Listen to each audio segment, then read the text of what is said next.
Good morning. सप्ताह का पहला दिन मंडे, एनर्जी से भरपूर हम भी और आप भी। सैटरडे की क्लास जो हुई और मंडे की क्लास जो हुई, इसमें हमने शुरू किया था SHM, सिंपल हार्मोनिक मोशन। इसके पहले के वीडियो में सिंपल हार्मोनिक मोशन की डेफिनेशंस और प्रतिबंध क्या होते हैं, SHM के लिए शर्तें क्या होती हैं, क्या शर्तें होने चाहिए तभी SHM में भी संभव हो सकती है।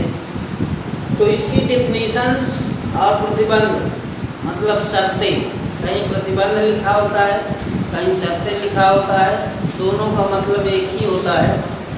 अगर सभी शर्तों को जोड़ दिया जाए, 3 शर्तें होती हैं, 3 प्रतिबंध हैं, यदि इन सभी प्रतिबंधों को जोड़ दें तो आपकी सरल आवर्त गति की डेफिनेशन हो जाएगी। आज आपको पढ़ना है सरल आवर्त गति समीकरण, displacement equation, displacement equation of SHM, displacement equation of SHM,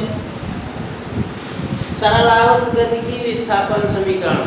सरल आवर्त गति की विस्थापन समीकरण आपको निकालनी है, पढ़नी भी है, परिभाषा भी।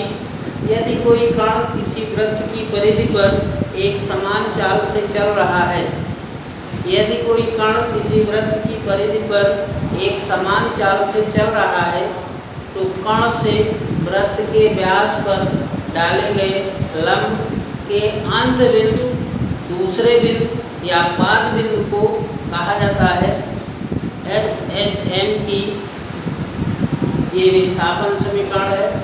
और इसी से आप विस्थापन समीकरण को आउट करके लिख के आते हैं।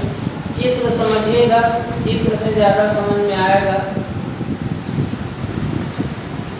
ध्यान से देखिएगा और चित्र समझिए, यहीं से डेफिनेशंस आपकी बढ़िया निकल के आ जाएगी।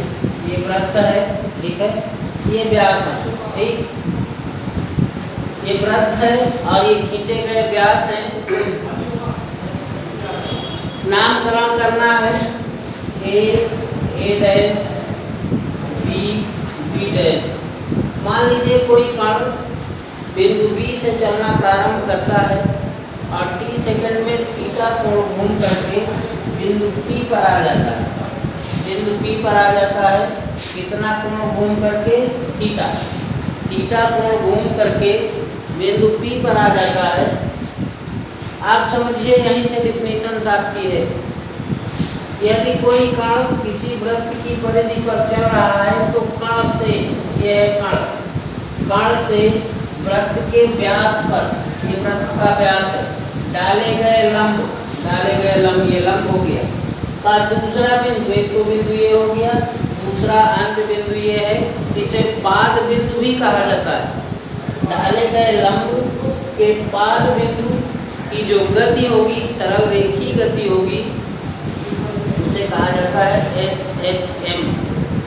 अगर ये कोण थीटा है तो अकॉर्डिंग टू मैथ ये भी कोण क्या होगा? थीटा होगा। यदि इस वृत्त की त्रिज्या को A माना जाए, इस वृत्त की त्रिज्या को A मानते हैं। ध्यान से समझिएगा, मैं बहुत कोशिश करूंगा अच्छा स्पष्ट करने की। यदि कोई कण किसी वृत्त की परिधि पर चल रहा है, ये कण की वृत्त की परिधि पर चल रहा है, तो कण से वृत्त के व्यास पर डाले गए लंब, ये कण से इस वृत्त के व्यास पर डाला गया लंब है PL के अंत बिंदु या पाद बिंदु, इसकी ये N जो है, इसे अंत बिंदु या पाद बिंदु कहा जाता है। पाद बिंदु ज़्यादा इस्तेमाल होता है। इसकी जो सरल रेखी गति होगी, मतलब आपको कहाँ फोकस करना है? N पर। कहाँ फोकस करना है? N पर फोकस करना है।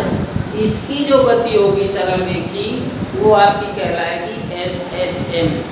और जिस वृत्त पर यह गति होती है, सरल रेखी गति होती है, सिंपल हार्मोनिक मोशन होती है, उस वृत्त को कहा जाता है निर्देश वृत्त। उस वृत्त का नाम होता है निर्देश वृत्त। तो अगर ये कोण थीटा है तो ये भी कोण थीटा होगा।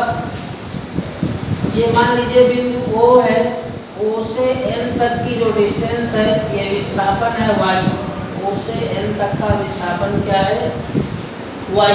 अब जो भी हम सरल रेखीय गति सिंपल हार्मोनिक मोशन के लिए करेंगे, सरल आवर्त गति के लिए करेंगे, तो सरल आवर्त गति का प्रतिनिधित्व तो यहाँ कौन करेगा? n। जो भी हमको निकालना है n के लिए निकालना है।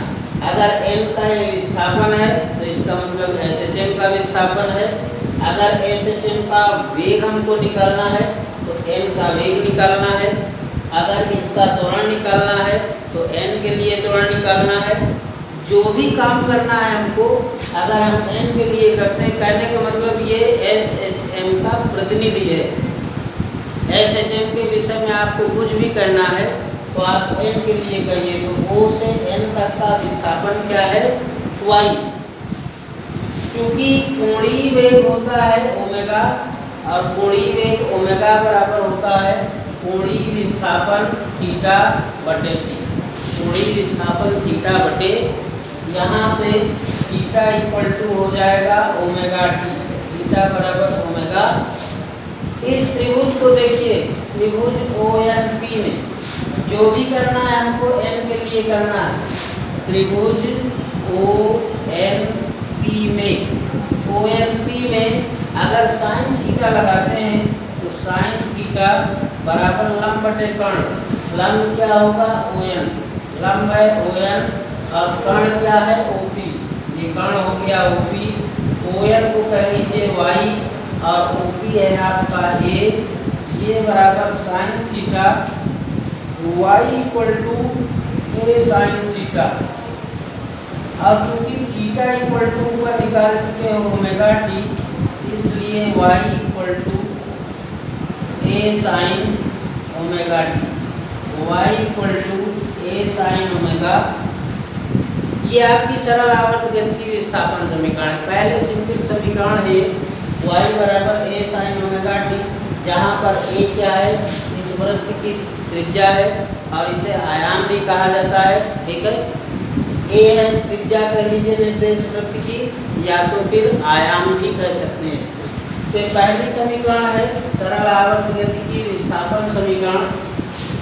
जिस वृत्त की परिधि पर ये गति होती है SHM की, उस वृत्त को कहा जाता है निर्देश वृत्त। ये भी ध्यान रखिएगा, निर्देश वृत्त। और इसकी जो त्रिज्या होती है वो आयाम है, इसका एम्पलीट्यूड होता है। ठीक, तो मान लिया कोई कण P से चलना प्रारंभ करता है, थीटा कोण घूम करके T समय में बिंदु P पर पहुंच जाता है। बिंदु P से हमने इस वृत्त के व्यास पर एक लंब डाला Pn। जो n की गति होगी वही आपकी SHM होगी। जो n का वेग होगा वही SHM का वेग होगा। जो n का विस्थापन जो भी n का होगा, ठीक है, वो SHM का मतलब SHM का प्रतिनिधि कौन कर रहा है यहाँ पे? n। तो ये पहली समीकरण आपकी निकल के आई y बराबर A साइन ओमेगा t। बढ़िया समीकरण है, बेस्ड समीकरण है, क्योंकि यहीं से शुरुआत हो रही है। ठीक है, तो बढ़िया सीखिएगा और यहाँ कोई मुश्किल भी नहीं है। कोणीय वेग आप फर्स्ट पेपर में पढ़ चुके हैं। कोणीय वेग ओमेगा बराबर थीटा बाई टी, तो थीटा बराबर ओमेगा टी। और इस त्रिभुज को ले लिया गया है जिसमें साइन थीटा लगा के इस समीकरण को फाइंड किया। दूसरा आर्टिकल है इसमें फेज। आपको पढ़ना है फेज। फेज का मतलब होता है कला। फेज का मतलब है कला, किसी कंपमान की कण की कला। किसी कंपमान कण की कला कण की स्थिति तथा उसकी गति की दिशा को निर्धारित करती है। ठीक है, या प्रदर्शित करती है।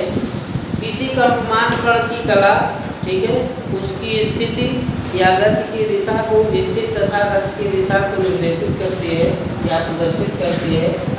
मान लीजिए कोई कण B से चलना प्रारंभ नहीं करता है, यहाँ से चलना ना प्रारंभ करके P0 से चलना प्रारंभ करता है। ठीक, और ये कोण थीटा घूम करके कहाँ पर पहुँच जाता है? बिंदु P। ठीक है, बिंदु P पर पहुँच जाता है।